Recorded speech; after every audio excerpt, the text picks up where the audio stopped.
What amount of money would you say it takes for someone to be wealthy or at least comfortable? For some, the number might be in the millions. But Kevin O'Leary, entrepreneur and investor known for his blunt style on Shark Tank, suggests that the amount needed is much less than what most people think. This is especially surprising coming from someone like O'Leary, whose net worth is estimated to be around $400 million. He's built his wealth through a combination of business ventures, smart investing, and a well-developed personal brand. Yet, even with that level of success, O'Leary often emphasizes a surprisingly modest approach to money and financial independence. You don't need tens of millions of dollars to stop working, to travel, or to live comfortably. What you do need is clarity. Clarity about your own lifestyle preferences, your priorities, and what truly makes you feel secure and fulfilled. Once you understand what kind of life you actually want to live, you can start figuring out how much it costs to sustain it. For some people, that vision includes luxury cars, designer clothes, and sprawling real estate. A life of opulence and enjoying the finest things money can buy. For others, it's about peace of mind, like not having to worry about making sure the bills are paid. Modest comforts like a small, well-kept home, and control over their time, so they aren't tied down by a 9-to-5 and are free to travel, spend time with family, and not have to worry about maintaining an image and keeping up with a bunch of stuff. These two visions come with very different price tags. And that's exactly why Kevin O'Leary believes the amount of money it takes to feel financially free is often much less than most people assume. It's not about a specific number. It's about aligning your spending with what actually matters to you. O'Leary says you can quit working and live comfortably with $500,000 in the bank as long as you manage it smartly. That might sound like a stretch at first. How can anyone live off such a small amount when the returns seem so tiny? But once you actually look at the numbers, it starts to make a lot more sense. According to O'Leary, if you take that $500,000 and put it into fixed income investments, bonds, high-yield savings products, and other low-risk investments, it's reasonable to expect a return of about 5% per year. That works out to $25,000 in annual income generated passively. You don't need to spend the principal. You're simply living off the interest. He goes on to say that for those willing to accept more market risk and invest part of that $500,000 into equities like stocks or ETFs, the potential return increases. O'Leary points out that it's possible to earn closer to 8.5 or 9% annually with a balanced portfolio that includes both stocks and bonds. That would produce between $42,500 and $45,000 per year. Again, that's without spending the initial investment. That might not sound like a lot, especially to someone living in a high-cost city or supporting a large family. In those situations, $25,000 to $45,000 per year might barely cover the basics, if that.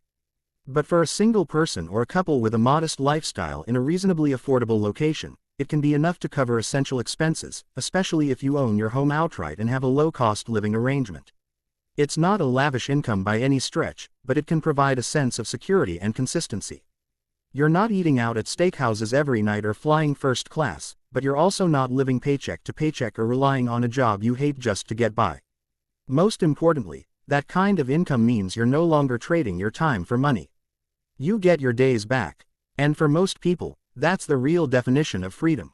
This is where the concept becomes powerful. With careful investing, someone could achieve full financial independence with a $500,000 portfolio. No need to grind out 40-hour work weeks just to pay the bills.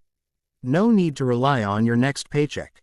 Just ongoing income from well-placed capital. He doesn't specifically mention this, but if you factor in Social Security benefits, the financial picture becomes even more comfortable. On average, Social Security provides about $1,900 per month per person, which adds up to roughly $22,800 annually. For a couple each receiving this benefit, that's an additional $45,600 per year in guaranteed income. When combined with a solid investment strategy like Ollie's, it can offer a much more cushioned lifestyle than you might expect on just $500,000 alone. This brings us to a crucial point. Most people aren't really chasing wealth for the sake of luxury, even though they often believe that's their goal. They might think they want fancy cars, designer shoes, the big house, and all the trappings of success. But in reality, they've got it all wrong. What they're really after is freedom. The freedom to choose how they spend their time, whether it's traveling, creating, relaxing, or simply being with family. In the end, What really brings you the most happiness and fulfillment? Is it the flashy material things, or the simple, often free moments that actually make life feel rich? Financial independence, no matter how you define it, isn't truly about the money itself. It's about the control and autonomy that money can give you, the ability to live life how you want. O'Leary's advice cuts through the noise of modern financial culture. Rather than focusing on huge windfalls or unrealistic goals, he asks people to think practically. What do you really want your life to look like? How much does that life cost? With careful and smart investing, you can generate much more income than traditional retirement planning suggests. According to O'Leary, when you approach money from this angle, the numbers stop being arbitrary. You're no longer working towards someone else's version of success. You're defining your own and then figuring out how to make it financially sustainable. Of course, none of this works if you're reckless with your money. And O'Leary has strong opinions about where people go wrong. One of his most repeated pieces of advice is to never invest in your brother's restaurant or bowling alley or a bar. Or as he puts it, all that other crap. According to him, that's how you lose money. He's not trying to be harsh for the sake of it. He's pointing to a very real trend. When people finally save or inherit a large amount of money, they often feel pressure to invest in something exciting with large potential or worse, in a friend or relative's dream.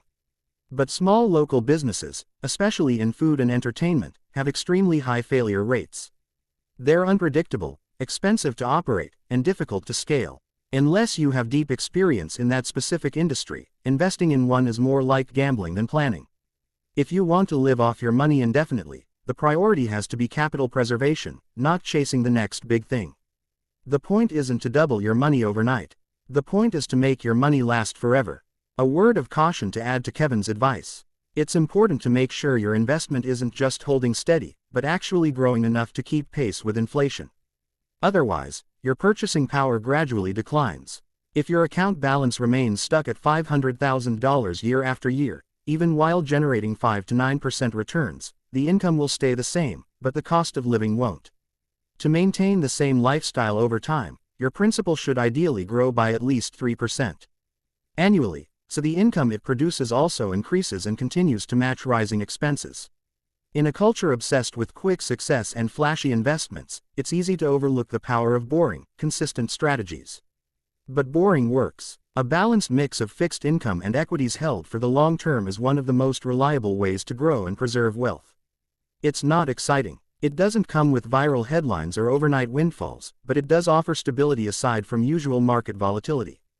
And that's what financial independence is built on.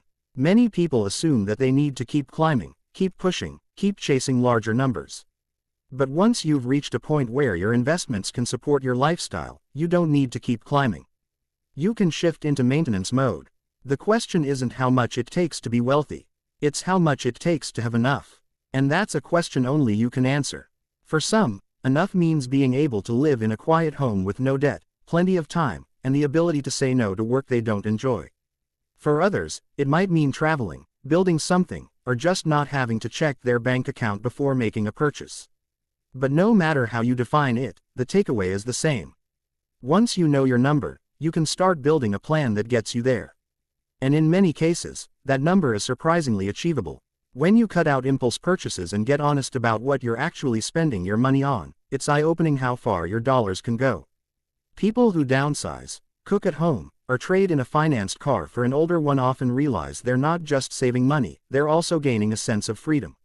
It's not just about lowering bills, but also about clearing the mental clutter that comes with owning things you don't really need. When you stop spending out of habit or social pressure, your expenses naturally shrink. You don't necessarily need $10 million to live well.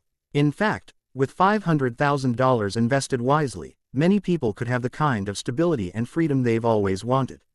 It might not be the kind of wealth that gets you featured in Forbes. But it's the kind that lets you wake up without an alarm clock.